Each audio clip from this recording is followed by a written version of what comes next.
ক্ষমতায় গেলে দখলবাজ চাঁদাবাজ মুক্ত দেশ গড়বে বাংলাদেশ জামায়াতে ইসলামী, এমন মন্তব্য করেছেন দলটির আমির ডাক্তার শফিকুর রহমান। শনিবার সকালে কুষ্টিয়ায় জামায়াতে ইসলামীর জেলা পর্যায়ের কর্মী সম্মেলনে ডাক্তার শফিক বলেন, মেগা প্রকল্পের নামে মেগা ডাকাতি করেছে শেখ হাসিনা ও তার স্বজনরা, তবে দেশে আর কাউকে লুটপাটের সুযোগ দেওয়া হবে না বলেও মন্তব্য করেন তিনি।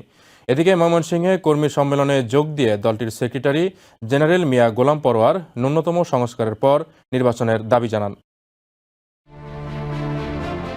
কুষ্টিয়ায় দীর্ঘ 18 বছর পর জামায়াতে ইসলামের কর্মী সমাবেশ অনুষ্ঠিত হয়েছে।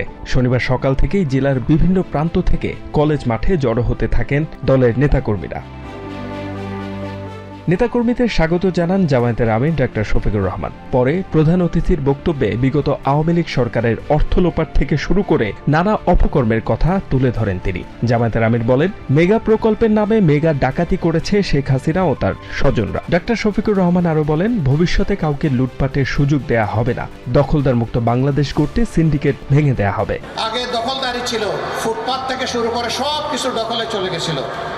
এখন তো আর দখলদার নাই, এখন আছে।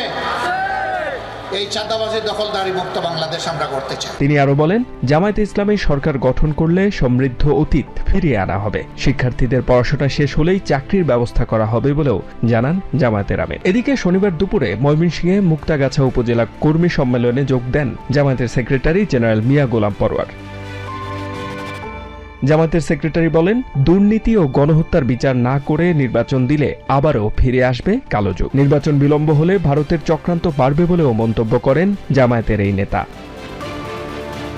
H A Mataullah, TVN 24 news desk.